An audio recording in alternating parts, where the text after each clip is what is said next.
Magandang araw po muli sa inyong mga kasikap. Ito po muli si Kasikap Vlog and si Papa Bear TV na muling ah, magpapaalala sa inyong mga kababayan natin.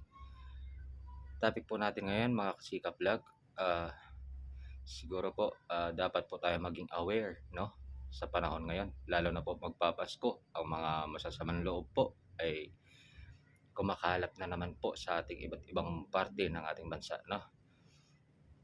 Kagabi lamang po mga kasikap, isang bahay na naman po ang nilooban dito po sa Sitio Risa, sakop po ng Tanay Rizal, no?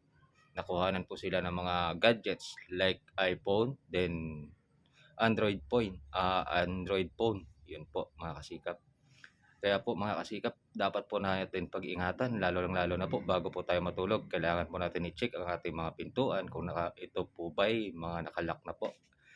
At alalahanin po natin palagi ang ating kaligtasan, ano.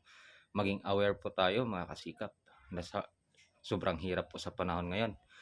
Kasi po ang mga taong ang nanloloob sa mga bahay-bahay po mga kasikap, once po na mahuli natin sila, once po na maramdaman natin sila na pumapasok sila, isusugal po nila ang kanilang buhay.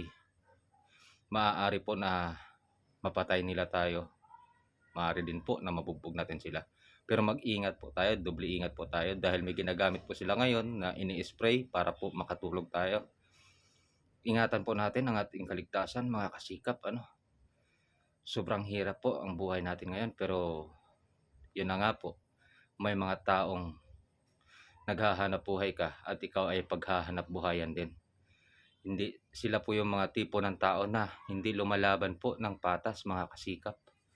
Kaya kailangan po natin mag-ingat.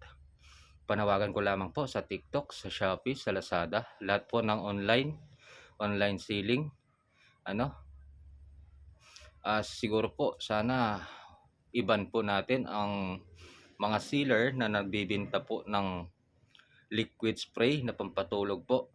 Yun po mga kasikap. Siguro po kailangan natin sila iban, i-report po ang kanilang mga account para po maban po sila, ano. Dahil po yun po yung ginagamit nila ngayon sa panloloob ng bahay para hindi po sila mahuli, hindi po sila maramdaman. Sa totoo lamang po mga kasikap, ang ginagamit po nila ngayon ay tunay na bawal po sa ating batas, ano. Kung hindi mo naman kailangan, bakit mo po kailangan bumili ng ganyang klaseng bagay para magamit po sa hindi magandang intensyon, magamit po nila sa mga masasamang balak po nila.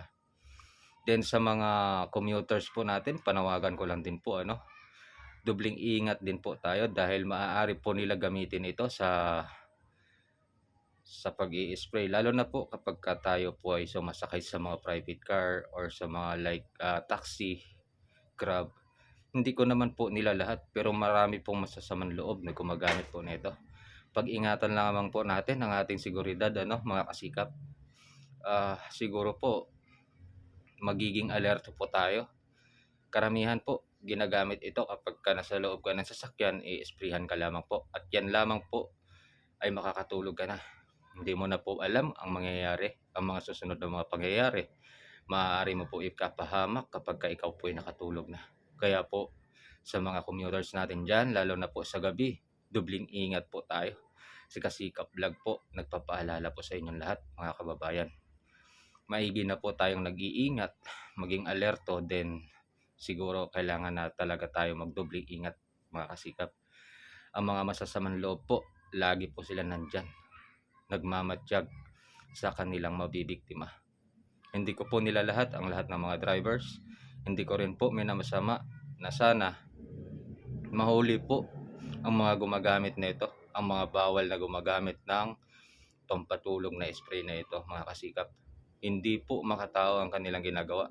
Tayo po na naghihirap, nagsasakripisyo sa araw-araw para mabili natin ang ating mga pangangailangan. Yun lamang po ay nanakawin lang po nila.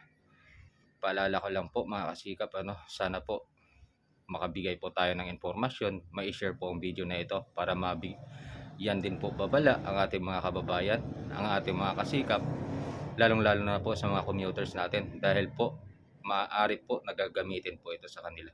hindi po kanais-nais na gagamitin po ito sa mga tao. Hindi naman kailangan na gagamitin ito dahil kung wala kang intensyon na masama, bakit kailangan mo bumili nito mga kasikap, hindi po ba?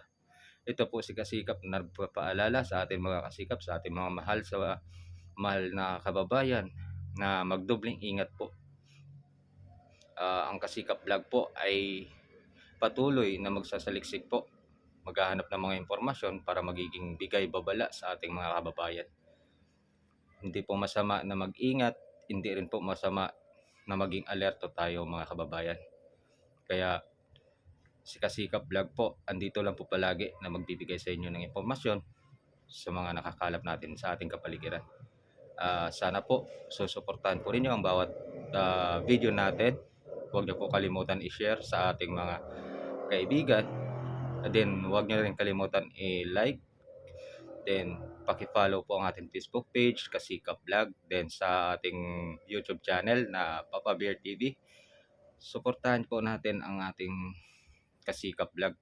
Sana po'y palain tayo ng may kapal at palagi po tayong gagabayan. Yan lamang po mga kasikap, lagi niyo po tatandaan si Ama lagi pong nakagabay sa atin sa araw-araw. Maraming salamat po, then magandang araw po muli sa inyo mga kasikap.